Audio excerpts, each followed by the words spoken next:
During World War II, the invasion of Italy, an Axis power on Nazi Germany's side, was not straightforward. If the Allies could not establish a bridgehead in Sicily or on Italy's mainland, they could be thrown back into the sea. The attack on Sicily began on 9th of July, 1943. As General Eisenhower, then Commander-in-Chief of the Allied forces in the Mediterranean, saw the invasion force go out to Sicily in bad weather, he apparently dropped his head and prayed. To his aides, he then said, "There comes a time when you have done all that you can possibly do, when you have used your brains, your training, your technical skill, and the die is cast, and events are in the hand of God, and there you have to put them." Commander Anthony Kimmins was one of those who prayed and related that, as the ships approached Sicily. I couldn't help thinking of some of the miracles of the weather which had already favored us in this war. Dunkirk, North Africa. Perhaps 3 times was too much to expect. Then it happened. With barely an hour and a half to go before 0 hour, the wind suddenly dropped. The white horses went down, and the swell went down quicker than I have ever seen it do before. It was so sudden that it was unbelievable, and as people stared into the darkness, it seemed miraculous, as if, well, put it this way, many a silent prayer had been offered up. The day before the attack, the wind had reached gale force, resulting in huge breakers on the southern beaches where the Americans were to land. On the morning of 9th of July, when the different convoys began to assemble in their positions south of Malta, the weather began to deteriorate. Meteorologists predicted that the weather might improve, and the landings were ordered. In fact, the wild weather had lulled the enemy garrisons along the Sicilian coast into a sense of security, and they had relaxed their vigilance, believing that a landing would not be attempted in such conditions. In the event, the weather conditions improved, and the landings were straightforward.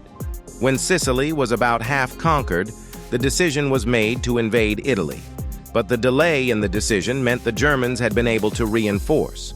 There were a few different landing spots, including Salerno Bay. It was here that the Allies were near to being driven back into the sea upon invasion on 3rd of September. Salerno was a city of decisive value on the Italian front in World War II, and if this strategic location could be seized, it would help the invading forces aim to reach Rome.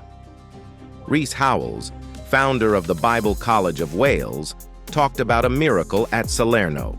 This is an eyewitness account of Howells' activities that night. "We had the first evening prayer meeting as usual in the conference hall and gathered again at 9:45 p.m. The meeting had a solemn tone from the outset. The director, Mr. Howells, voice trembling with the burden of his message and scarcely audible, said, 'The Lord has burdened me between the meetings with the invasion at Salerno. I believe our men are in great danger of losing their hold.' Howells then called the congregation of Bible students to prayer. It was not any ordinary prayer time. Prayer was intense and urgent, and in the greatest sense, true prevailing prayer. Howells relates, "The Spirit took hold of us and suddenly broke right through in the prayers, and we found ourselves praising and rejoicing, believing that God had heard and answered. We could not go on praying any longer, so we rose. The Spirit witnessing in all our hearts that God had wrought some miraculous intervention in Italy. The victory was so outstanding that I looked at the clock as we rose to sing. It was the stroke of 11 p.m. The story continues with amazing tribute to the value of persistent prayer. Several days later, one of the local newspapers displayed the headline in large print, "The Miracle of Salerno." A frontline reporter gave his personal account of the battle. He was with the advanced troops in the Salerno invasion on Monday. The enemy was advancing rapidly, and increasing devastation was evident. It was obvious that unless a miracle happened, the city would be lost. British troops had insufficient strength to stop the advance until the beachhead was established. Suddenly, with no reason, firing ceased, and death-like stillness settled. The reporter describes the next few moments. We waited in breathless anticipation, but nothing happened. I looked at my watch. It was 11 o'clock at night. Still we waited, but still nothing happened. And nothing happened all night, but those hours made all the difference to the invasion. By morning, the beachhead was established. One easily observes the value of persistent prayer when reading Salerno.